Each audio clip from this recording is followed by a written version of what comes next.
Hi everybody, a very warm welcome to the March RSK Biocensus First Thursday Club. My name is Richard Young and I'm a Technical Director at Nature Positive and hosting this webinar today. So before introducing our speaker and the theme of the webinar, I need to go through some housekeeping notes with you. First of all, just to clarify that all attendees' microphones are automatically muted throughout the webinar. During the presentation, you can post questions online in the Q&A box, and there will be a Q&A session at the end of the presentation at 1 o'clock. So we'll try and get through as many questions as possible, and those that can't be answered because maybe we'll run out of time, we'll do that after the webinar. So shortly after the webinar, also you'll receive a link to a short feedback survey. We'd really appreciate if you could take a few minutes to provide your thoughts so that we can improve on future webinars. Okay, so with that out of the way, I'm really delighted to introduce Dr. Stephany Wray. Steph is Chief Sustainability Officer at RSK and founder and director of Nature Positive. Now, all those that know Steph know that she likes a challenge. And what could be more challenging than setting out over a Thursday lunchtime how to save the planet? So with her webinar, A Lunchtime Guide to Saving the Planet, moving forward after COP. Steph, over to you. Thank you very much. I'm just going to turn my webcam off so that you can see the slides better, hopefully, and say welcome to this session. What I'm going to talk about then today is what COP15 was all about. People have heard about COP15, they've heard me banging on about it for nearly 2 years now, probably. But what does it actually mean, both for business and for the rest of us in our day-to-day lives? What's this agreement all about and how will it impact us? And so how is it going to help us go forward and save the planet then? So COP15 was certainly the less popular COP. The Convention on Biological Diversity is not really as familiar to your average man on the street as perhaps the climate change COP. There were no world leaders other than Justin Trudeau at COP15, although he did just kind of wander into rooms and roll up his sleeves and say, hey guys, how are you doing? Which was quite cute. And there was little press coverage. But when you think about it, of course, COP15 is even more fundamental to how we go about saving the planet, if that's our aim, than the climate COPs. So what it was the 15th meeting of all of the parties, the countries that were signed up to the Convention on Biological Diversity. It was scheduled to happen in 2020, got delayed because of COVID repeatedly. It was supposed to occur in Kunming in China, and China held the presidency, but eventually because of the COVID restrictions and the strong desire not to delay it any longer, it took place in Montreal. So countries came together from all over the world to try and agree these targets, and indeed a deal was done at Montreal. Now, there's been some cynicism around, well, we've had targets before, haven't we? Nobody met the HE targets that ran from 2010 to 2020. So why should we meet these? Well, hopefully I'm going to go through the targets in a little bit of detail today and have a dig into some of them and give you a feel for why I've got a little bit more hope around this set of targets than perhaps we've had before. So the key issues then for COP15, really from a business perspective, is that companies are operating in a distorted market. We tend to reward short-term profits over long-term value creation, and so the actions that we say we want to drive towards sustainability, towards our ESG objectives, they're not rewarded. We're not really encouraging business to do positive or circular actions because they're a short-term cost. So the aim of this framework, the overarching aim of this framework that's been agreed at COP15 is to transform the economic and financial systems and ensure there's a level playing field for business where we can respect planetary boundaries, and that will actually become a competitive advantage. Now, some of the key issues here around that equitable framework are that the plans have to respect and safeguard the rights of Indigenous people, that this agreement is also really strong on the rights of women and girls. There are clear targets about what we need to achieve, but also importantly, and I think this is what makes the difference from previous targets, is that there's more on the financial flows and how the money will actually get there to make some of this happen. So here's the sort of overarching vision of a world living in harmony with nature by 2050. So that's the overarching attempt here, that we're living within planetary boundaries. And to deliver that, there are 4 goals for 2050. And the first one was around nature conservation, ensuring that the integrity, the connectivity and resilience of all ecosystems is maintained, enhanced and restored. So that's about increasing the area of natural ecosystems by 2050, reducing extinction rates and the threats to species, and safeguarding genetic diversity within populations of wild species. The next one is around ecosystem services preservation, and so that's around how nature supports people. So making sure that those services that we get, the clean water, the clean air, the food, fibre and so forth, those are protected, they're valued, they're maintained and enhanced. Those that are currently in decline are being restored for the benefit of both the current and future generations. The third goal, and this is a really important one, is around the benefits of those ecosystem services, both monetary and non-monetary. Those benefits of using nature are equally and justly shared, particularly with Indigenous people and local communities, and ensuring that that is increased up to 2050. It's both making sure that any financial benefits from things like digital sequence information of the genetics of wild species and the is shared with local people, but also that traditional knowledge is preserved and protected, and that Indigenous people contribute to the sum of our knowledge around biodiversity. And then the final goal is around making sure that the financing is there and that the budgets flow to actually deliver on that. So these 4 goals are then underpinned by the 2030 mission. 2030, that's 7 years, to halt and reverse biodiversity, and that's a huge step. And one of the things that I really like about this framework is that it's kind of quietly subversive. When you think about it, halting and reversing biodiversity losses, it sounds quite an innocent thing. Well, of course, everybody would vote for that, wouldn't they? Why on earth would we want to lose biodiversity? Until you realise what it will actually take to achieve. It's not just a little bit more money for conservation. It's not just saving a few protected areas. It's much bigger than that. So let's take a look at the 23 targets then that underpin that overarching aim. These are action-oriented targets. They're identified in the framework as being urgent, and they're to be delivered by 2030. So these are things that need to start immediately. It's not something that we can think about and hum and ha about for several years. And they're grouped into 3 types of target. We've got the ones that are around reducing threats, the ones around benefit sharing, and the ones about implementation and mainstreaming. And now you've probably heard about some of the targets, and where a business audience is in place, you normally hear about target 15, and people think that target 15 is the one that's most important to business, but actually there are all kinds of elements of these targets which are of relevance to business. I'm going to talk through most of them. So target 1 is around spatial planning, making sure that there's effective processes in place to address how we change the use of land or sea.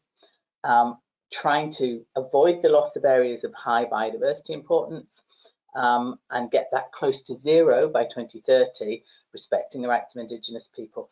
This means greater scrutiny on business from planning authorities and from central government, and much more central thought given into how we design our spatial planning systems. So we can expect more focus, more weight to be given in planning decisions to biodiversity going forward than we've seen in the past.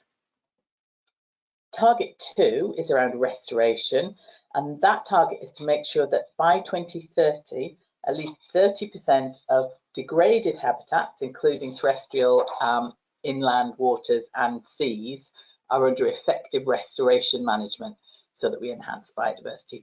So there'll be implications there for businesses relying on, operating in, or simply owning degraded land.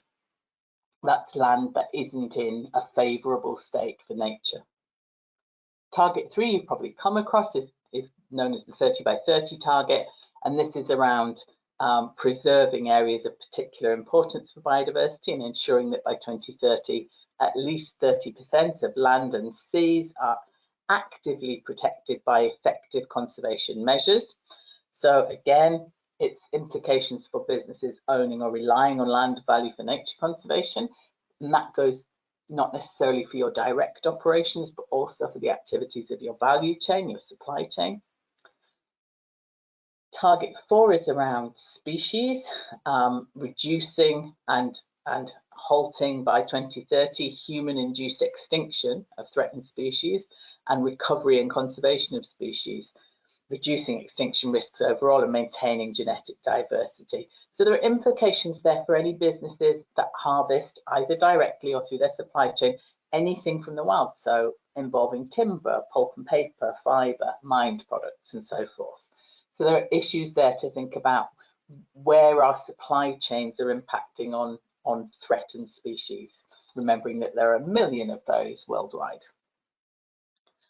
Target 5 is about the wildlife trade, making sure that all harvesting and trade of wild species is safe and sustainable, preventing overexploitation. So again, implications for businesses that harvest anything from the wild, like fisheries, for example.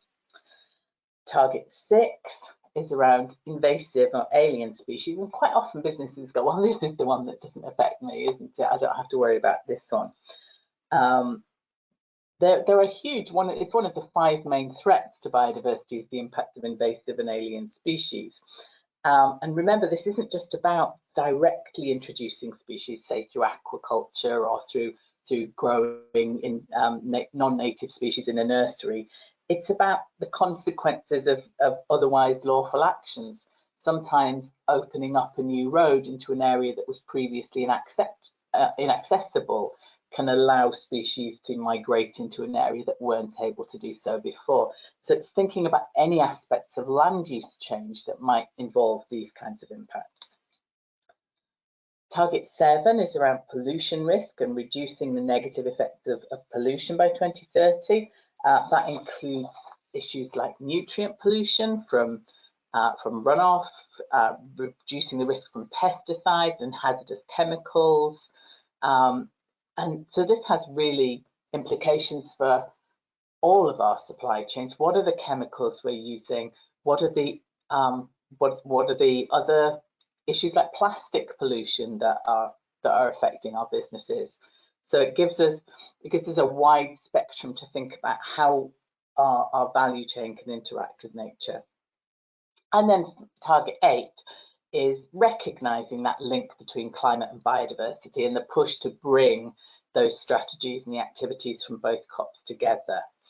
Because obviously the impacts of climate change and ocean acidification on biodiversity have significant impacts on our ability to bend that curve on species loss. So those are the primary targets on reducing threats. We've then got the targets on meeting people's needs. So targets 9 and 10 around sustainable use and agriculture. Again, this is where businesses need to think through what's going on in their supply chains. What are they using? What products are they harvesting, are being harvested in their supply chain? Are they relying on mining? Are they relying on agriculture? Are they relying on anything fisheries based? And how is that working? Is that being harvested sustainably? Is it being harvested with due respect for the rights and situations of local people, and making sure that we're maintaining those ecosystem services that the businesses rely on? So this is what's really starting to drive this interest in businesses understanding not just the impacts that they have in their operations, but the way that they depend on nature as well. Target 11 around people is very similar, restoring, maintaining and enhancing nature's contributions to people. So this is the ecosystem services, regulation of water and climate, soil health and so forth. And then target 12 around urban areas.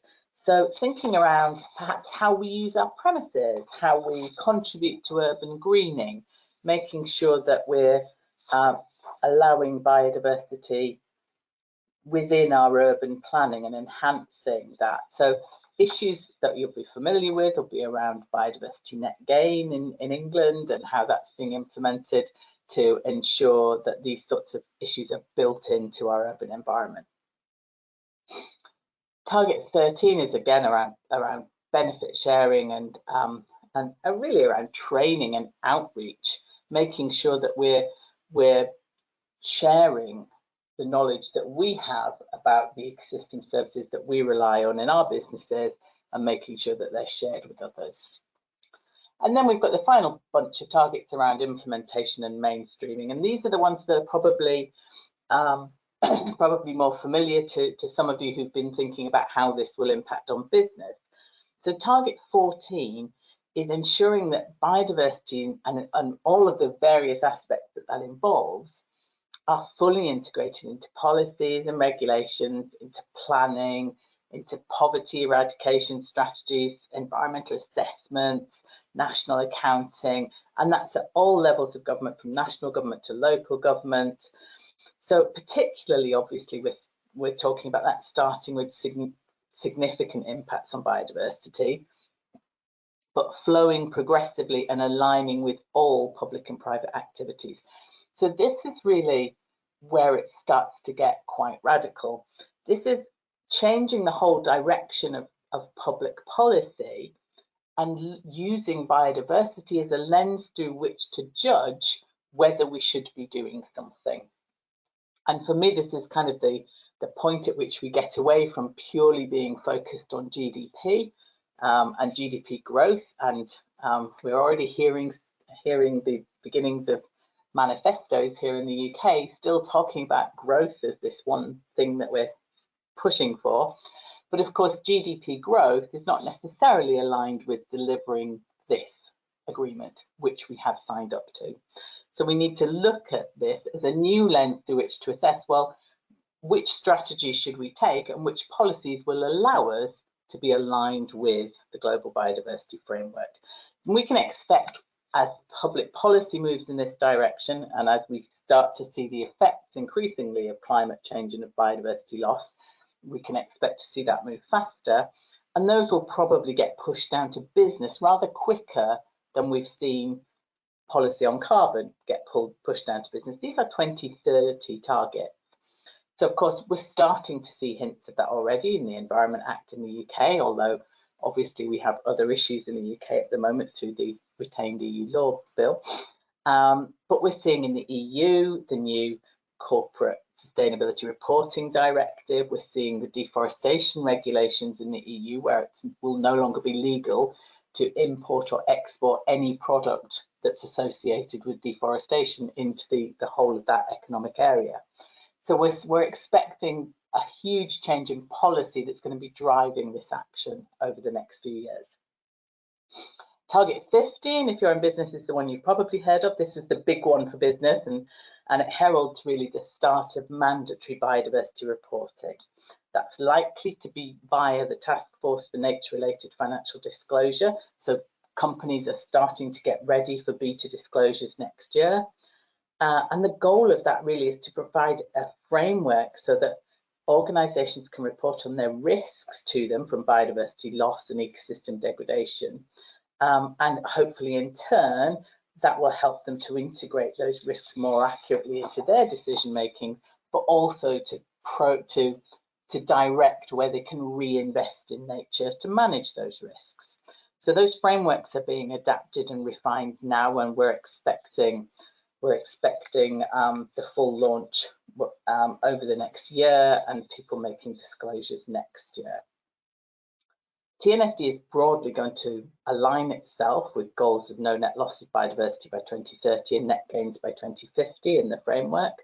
And it's going to be aligned to TCFD, the Task Force on Climate-Related Financial Disclosures, so that it will be easier for businesses to adopt it and to align it with activities they're already undertaking. So this is really a call to action. Although the target fell short of using the word mandatory, effectively there's so much in there that drives business in that direction that I don't think the effect is much different. And the fact that parties will have to report back at the end of next year on how they're progressing against all of these 2030 targets, we're expecting to see movements towards mandatory reporting quite soon. Obviously, arguably, it's already mandatory to report on significant biodiversity risks to your business because it's mandatory to report on any significant risks to your business. The point is that until now, companies just haven't been looking in this place for significant risks, and that now it's very difficult with the attention that's gone on around COP15 to avoid that any longer. So target 16 is around consumption and helping people to make sustainable choices. So developing the policy and regulatory frameworks, the education to let that happen, and giving them access to accurate information and alternatives. So by 2030, we're expecting to see the global footprint of consumption reduced in an equitable manner. There's an aim to halve global food waste, which has obviously implications for massive food supply chains around the world, and significantly reduce overconsumption and waste generation. So this is a call for business to be much clearer about their impacts, avoiding greenwashing, thinking about any green claims that are being made and whether they can be substantiated, and really being aware of supply chain issues, the use of plastics, deforestation or land use change in your supply chain and so forth. Target 17 is around biosafety, it's relevant to some industries. Target 18, subsidies, another biggie. And people have a tendency as well to think, oh, this one doesn't really apply to me, I don't get any subsidies. But subsidies are a huge issue. We spend as a global community 2% of global GDP on subsidies that actively harm nature.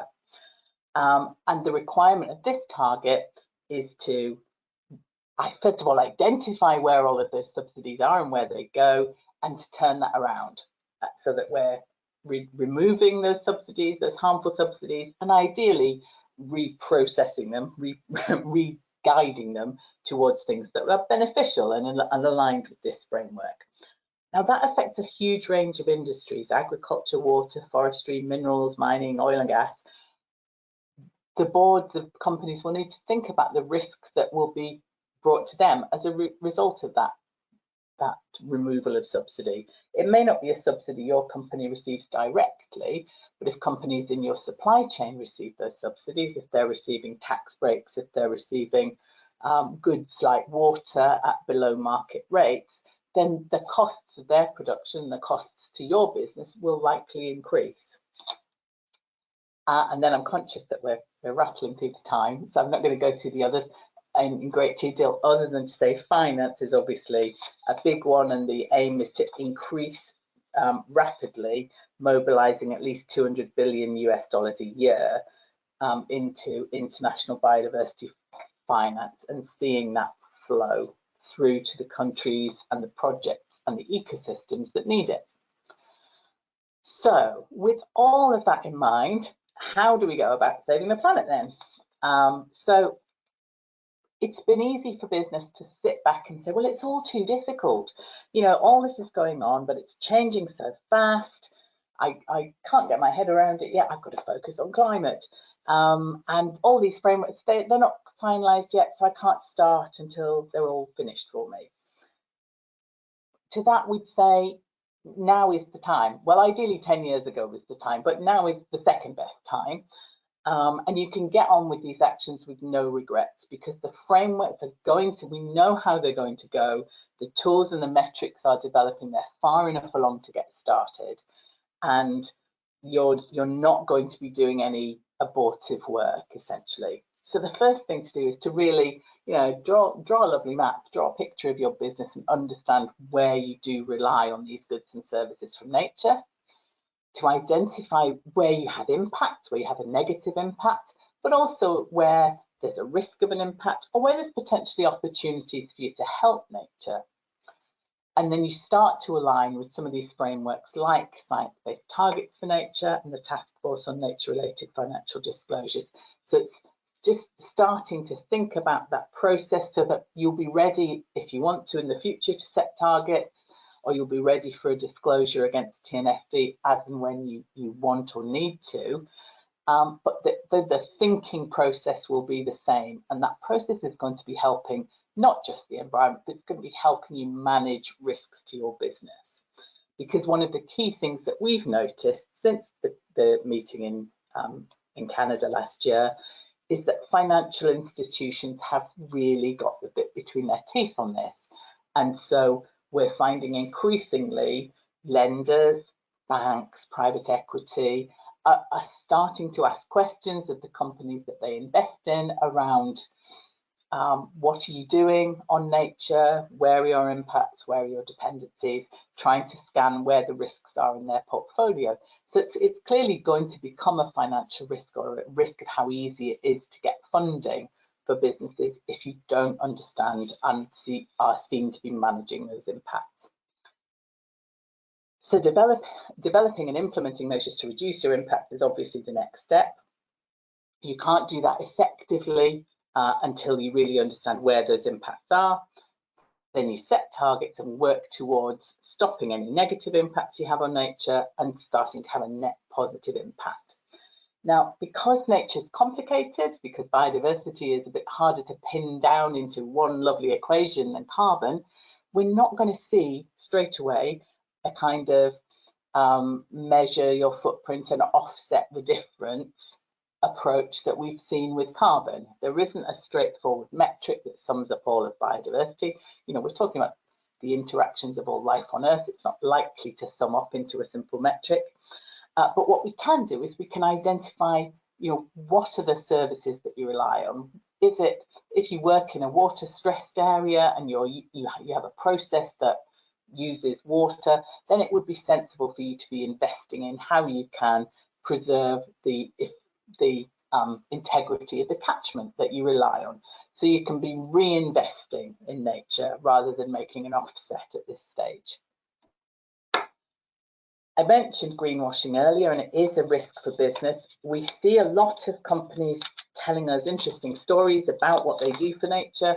Look at our lovely nature work. We've got a biodiversity action plan, and here we are out planting some trees. This is really just a flag that biodiversity is a risk area for greenwashing, partly because people don't understand it well enough and that they haven't gone far enough down the process of understanding where their impacts are.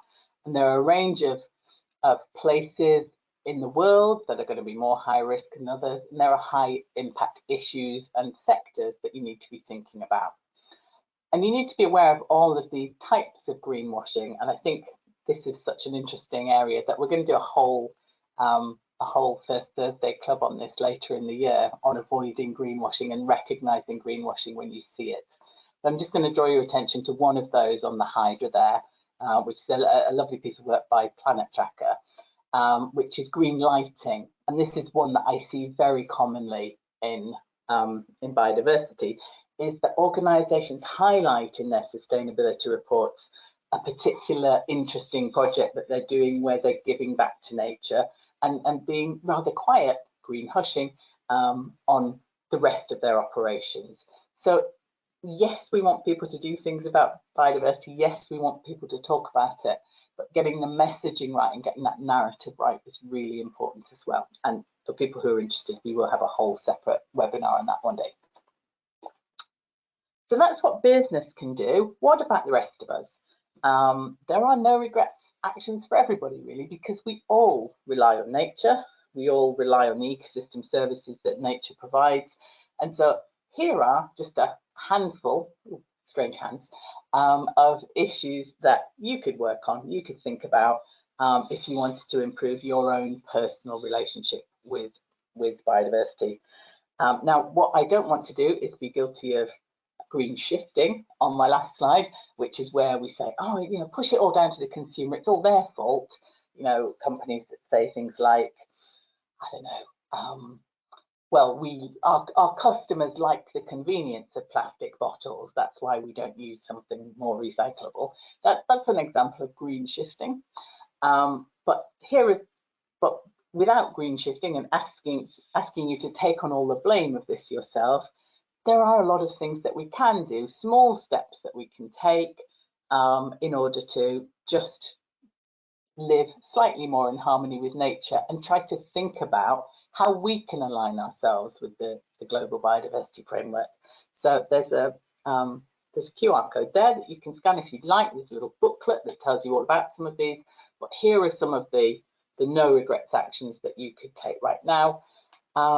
You know, a really significant action would be, you know, stopping using single-use plastic, refusing to accept it, taking it back to the store that you bought it from. Considering what you buy and what you eat, and just choosing not to do things. The kind of, sometimes we think about it's the choice between one thing and another, but actually sometimes what we're talking about is whether you should do it at all. You know, think before you spend, think before you travel. It's not just about using the least carbon intensive options to travel, it's do I need to travel at all? Obviously, anything that you're doing to benefit your carbon footprint will be beneficial for nature as well. But the biggest thing that you can do to benefit nature is think about where your money is, because if you follow the money, if you follow the money, then you'll know what the impacts are. And if you invest your pension in an ethical fund that you can see as being managed to benefit biodiversity, to be climate neutral, to align with the UN SDGs, that's probably going to do a lot more good than you cycling to work and going vegan, for example. Not that those aren't lovely things to also do. So there's a little QR code there if you'd like to look at some more details of some things that you can think about for saving the planet. But the key message really about that is that it's not about being perfect. It's not about doing all of those things and living in a cave.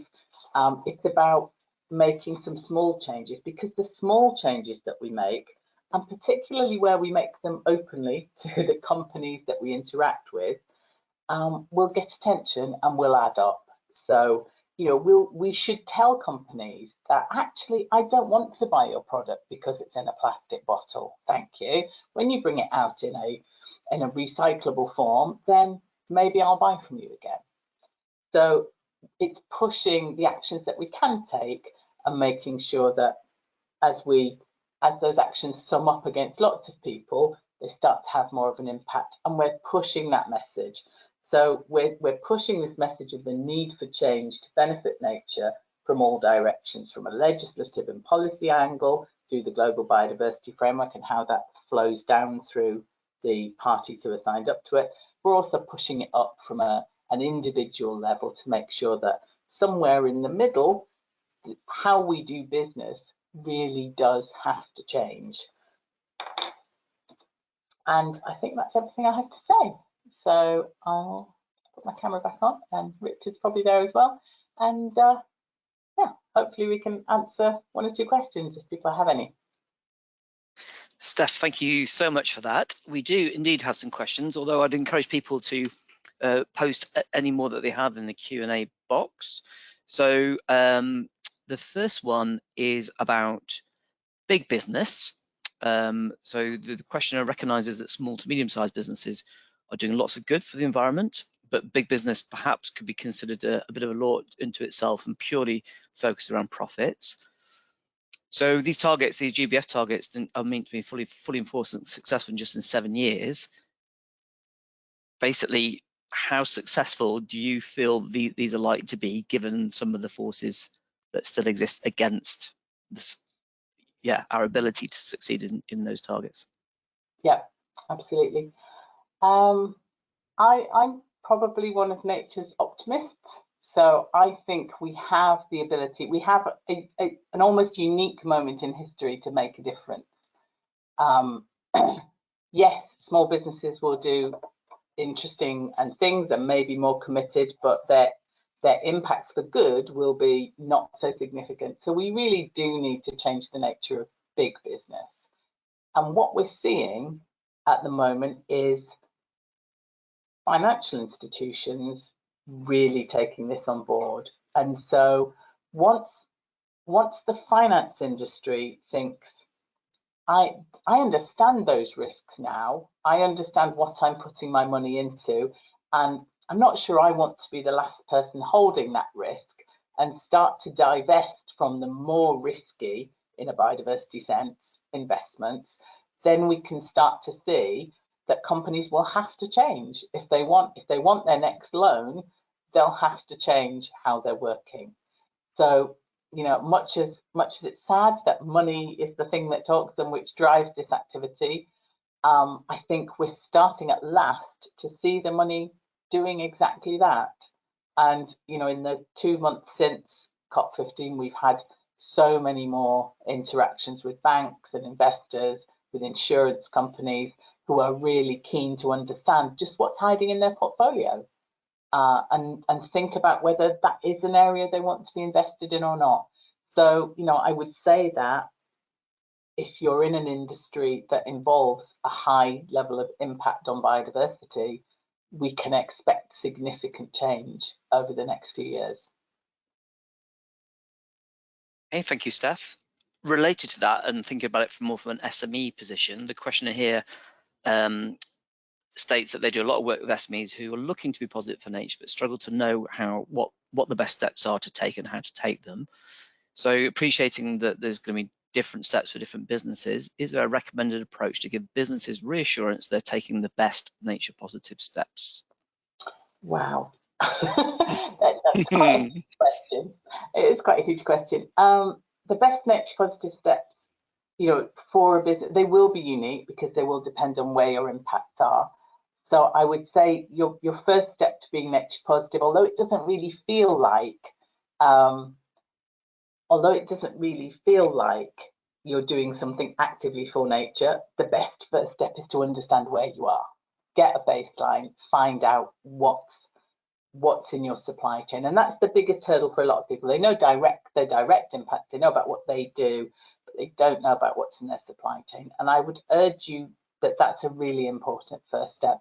Even if you can't do it forensically and know exactly what came from where, via which supplier, do it at a high level. So look at the hotspots in your supply chain, because there are all sorts of nasty things in there once you start to dig. It's not just about biodiversity. You'll find high emissions somewhere in your supply chain. You may find human rights or social value issues somewhere in your supply chain. There may be things that actually you don't necessarily want your business to be associated with. So it's well worth undertaking that understanding of your supply chain. So when you know, so I don't know, say I make widgets, say I've got a factory in Chelmsford and I make widgets, then, you know that some of what I rely on comes from some heavy industry. There's a lot of fossil fuel involved. There'll be some mining of raw materials, of metals involved. And whilst I may not have all the information about my supply chain, I can start to track, well, are there any other processes in play? Is there anyone who's using a hydrogen-based process for that I could support, rather than one that's using a gas-based process? Are there options of different countries of where that product that I rely on that's mined comes from, where I might judge, well, one of them's in a biodiversity hotspot and one of them isn't. Maybe I'll try to see if I can source that commodity from over here instead of over there. So you can start to make those decisions about moving forward. But if you want to go out there and do some quick action, I'd say think about your local environment. First of all, think about where you are. What are the environmental pressures in that area, and give something back to that. You're not going to be able to make a claim that you're at net zero with it, or that you're nature positive, but you're making a start and making an important contribution to your local community, who all also rely on biodiversity. So, Yeah. go out and do some conservation volunteering, do some replanting, do some coastal protection, whatever it might be. Look for projects that you and your staff can get involved in locally. Okay, thank you. The next question is quite a short one, but a big one. Do you think companies will take up TNFD? Yeah. Yes, I think they will. I think in a lot of major economies, I think TNFD will become the standard and it will be mandated. But obviously, that's going to start with the very large companies of financial institutions and will take a little while to flow down. But I think that when people have started to follow this kind of a process and to understand where their dependencies, risks and opportunities are, then they'll find themselves getting TNFD aligned almost by accident, and it will be a useful framework to disclose against. So I think it's the front runner. Who knows? The Securities and Exchange Commission in the US might come up with something completely different, but we'll wait and see. They're not signatories to the CBD anyway.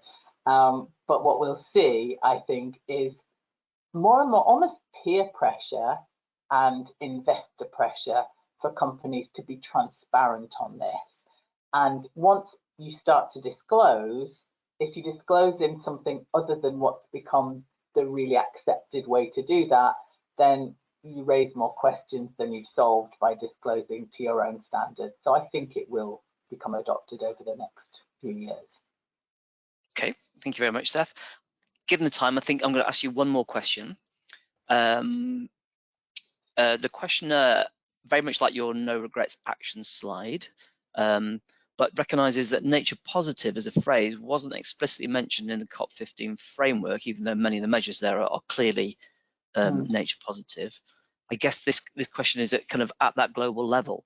How best can we progress to those nature positive goals that sit within the GBF? What's it going to take? I mean, yeah, I think a nice and easy one to end with. Nice easy one to end on. Yeah, thanks for that, Rich. Yeah, nature positive is very much there as the concept, isn't it? It's there in the whole of the framework is about us all living in harmony with nature. It's about stopping the loss of biodiversity and getting to a point where we're giving back more than we take away. So ultimately, the whole framework is about that. I think it probably doesn't use the term because there's some debate about what it means. In some places, I think the term's being misused. So people will refer to a nature positive action. It's that green lighting effect where we talk about one action rather than the whole of what our company does.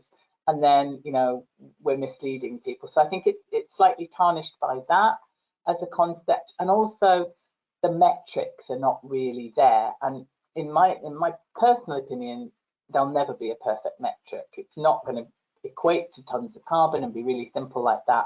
So there's never going to be a simple metric to go, look, my negative impact on nature is X and my positive impact on nature is Y, which is bigger, therefore I am nature positive. It's always going to be a complicated narrative. It's always going to be a story about our footprint and what we're doing about the different aspects of it and the balance of good we're doing. That there are some measures. I've been thinking about a few of them myself as to whether we can just sort of multiply the sort of ecological footprint and the mean species abundance that we impact with compared with what we put back into the world, but there'll never be one simple measure. So I think the nature positive is always going to be a conversation, as well as a bunch of really lovely people in Bath. It's always going to be a conversation and a journey, really, rather than a straightforward tick. This is what we've done and we've done it. It's more about making sure that we're on the right path to living in harmony with nature. Well, I think that's a perfect place to end this webinar. So a massive thank you to you, Steph, for your talk. A massive thank you to everyone that's attended. And just the last thing to say is the next webinar will be on Thursday, April the 6th, by Mark Lang from RSK Biosensors and Welding, and it's entitled, So How is BNG Going to Work Then? So once again, thank you to everybody, and we'll see you next month. Thank you.